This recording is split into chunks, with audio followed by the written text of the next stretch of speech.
기독교 강요 제4장입니다.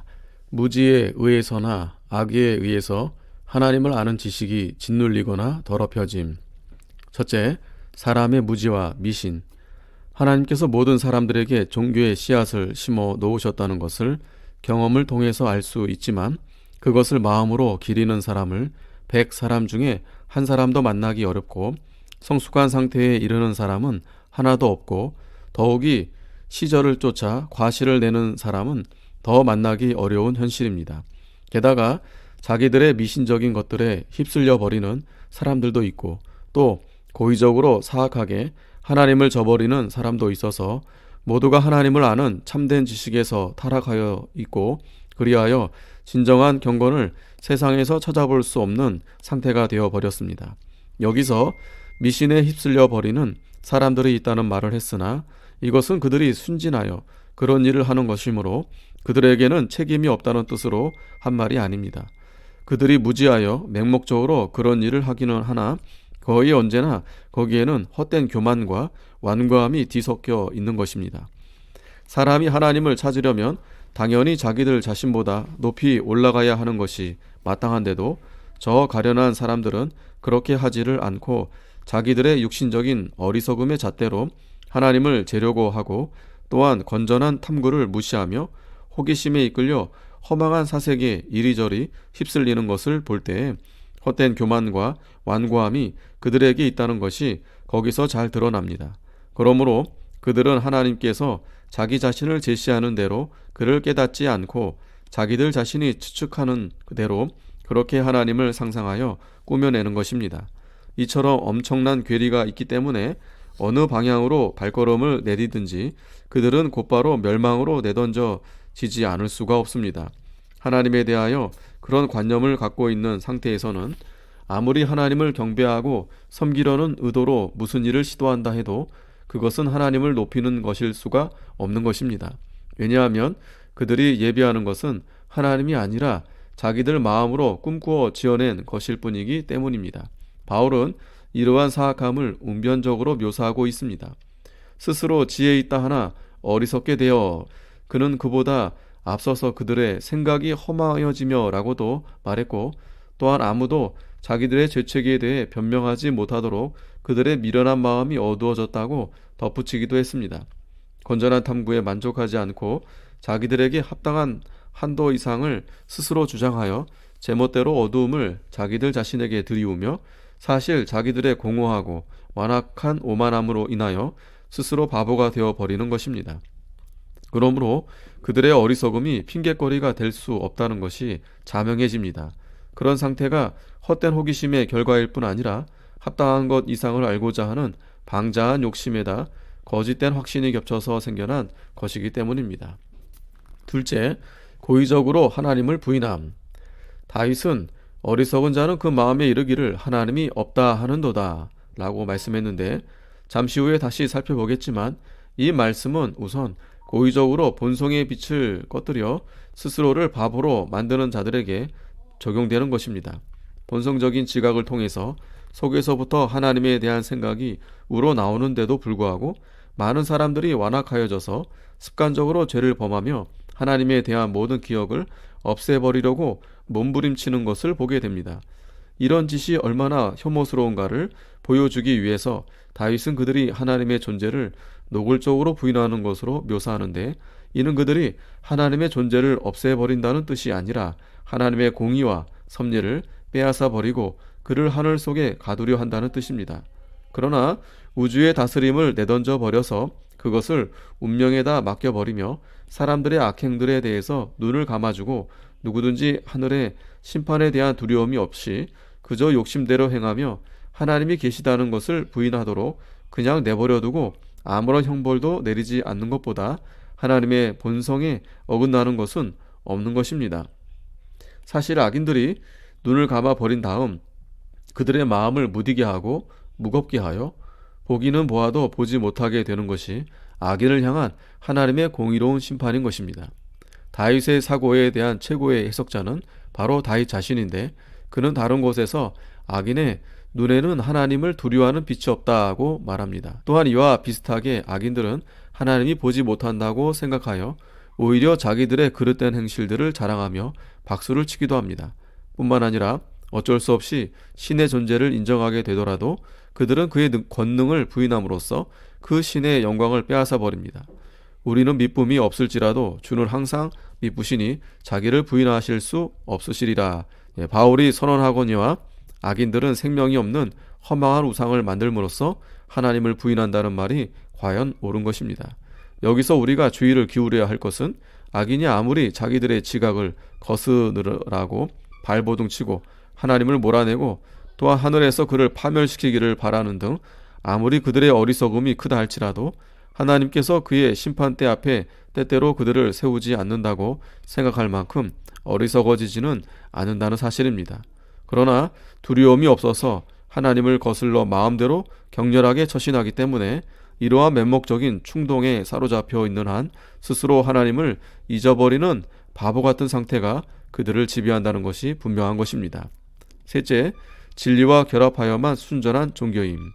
그리하여 많은 사람들이 자기들의 미신을 포장하기 위하여 쓰는 헛된 핑계거리들이 다 무너지고 맙니다. 그런 사람들은 아무리 터무니없는 것이라도 종교에 대한 열심만 있으면 그것으로 족하다는 식으로 생각하며 참된 종교란 하나님의 뜻을 보편성 있는 규범으로 여기고 그 뜻에 일치하는 것이어야만 된다는 것이나 하나님은 언제나 그분 자신의 모습 그대로 계시지 사람의 변덕에 맞추어 이리저리 바뀌는 그런 유령이나 환영이 아니라는 것을 전혀 깨닫지를 못하는 것입니다.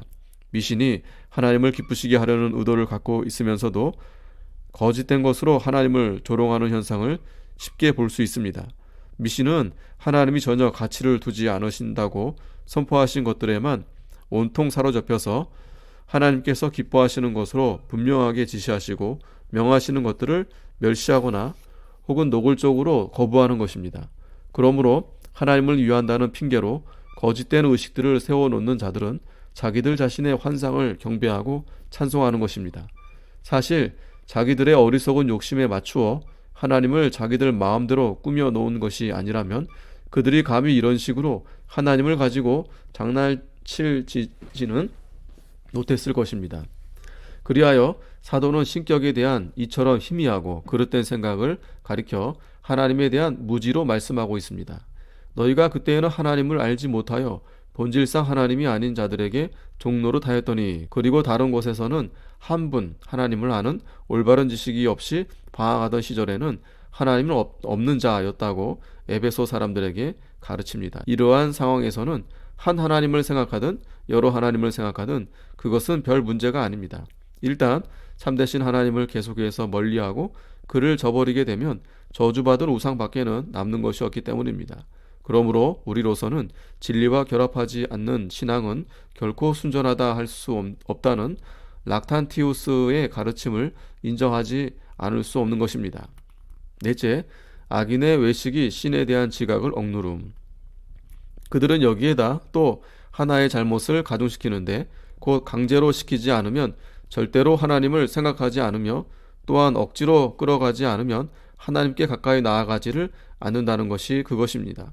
그리고 그렇게 억지로 하나님을 생각하게 되어서도 그의 위험에 대한 경외심에서 우러나오는 자발적인 두려움으로 감동을 받는 것이 아니라 하나님의 심판 때문에 어쩔 수 없어서 억지로 두려움을 갖는 것으로 그치며 또한 자기들로서는 그것을 도저히 피할 수 없기 때문에 그렇게 되는 것을 끔찍하게 혐오하기까지 하는 것입니다. 두려움이 세상의 신들을 만들어냈다는 스타티우스의 말은 이런 유의 불경건에 아주 잘 들어맞는 말이라 하겠습니다. 하나님의 의를 인정하지 않는 자들은 그의 심판대가 그를 거스르는 범죄들을 벌할 준비를 갖추고 있다는 것을 알면서도 그 심판대가 전복되기를 열심히 바랍니다. 그리고 이런 느낌의 영향을 받아 그들은 실제로 의를 본질적인 속성으로 지니고 계신 주님을 대적하여 싸움을 벌입니다. 동시에 그들은 자기들이 언제나 하나님의 권능의 손안에 있어서 저항하거나 피한다는 것이 불가능하다는 것을 알고서 두려워하며 떱니다. 그리하여 그들에게 위험을 들이우시는 그 하나님을 멸시하는 것처럼 보이지 않게 하기 위하여 그들은 신앙과 비슷한 행동을 취합니다. 그러나 그러는 중에도 그들은 온갖 악행으로 자기들을 더럽히기를 그치지 않으며 범죄에 범죄를 가중시키고 결국 주님의 거룩하신 율법의 모든 요건들을 다 범하며 그의 의 전체를 완전히 무로 만들어 버립니다. 하나님에 대한 두려움이 가장된 것이므로 그것의 제재를 받지 못하기 때문에 자기들의 죄와 온갖 방종에서 흐느적거리게 되고 성령으로 말미암아 자신을 억제하기보다는 오히려 육체적인 욕심에 탐닉하기를 더 원하는 것입니다. 그러나 이것은 헛되고 거짓된 신앙의 그림자에 지나지 않습니다. 아니 그림자라 부를 가치조차도 없습니다. 이로써 우리는 하나님에 대한 혼란스러운 지식이 신앙의 근원이 되는 경건, 이것은 오직 신자들의 가슴에만 생겨나는 것입니다. 얼마나 다른 것인가를 새삼스럽게 깨닫게 됩니다. 그런데 외식하는 자들은 이처럼 뒤틀린 길을 가면서 실제로 하나님께로부터 도망하고 있으면서도 겉으로는 하나님께 가까이 나아가는 것처럼 보이게끔 만듭니다.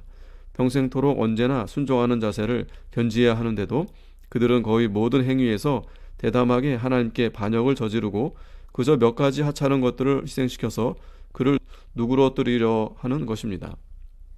거룩한 삶과 순전한 마음으로 하나님을 섬겨야 하는데도 그들은 시시한 방법들과 하찮은 것들을 준수하는 것만으로 하나님께 환심을 사려고 애쓰는 것입니다.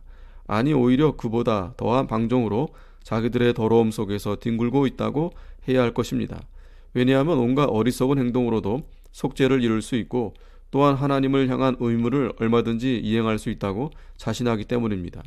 요컨대 하나님께 신뢰를 두었어야 옳을 것인데도 그들은 오히려 그를 무시하고 자기 자신이나 다른 피조물들을 의지하는 것입니다. 그리하여 그들은 결국 온갖 오류 더미 속에 스스로 얽혀 들어가서 한때 하나님의 영광을 그들에게 비추기도 했던 그 섬광들을 자기들의 맹목적인 사악함으로 흐려놓고 마침내 완전히 꺼뜨려 버리는 것입니다. 그러나 절대로 사라지지 않는 씨앗은 그대로 남아있는 법입니다.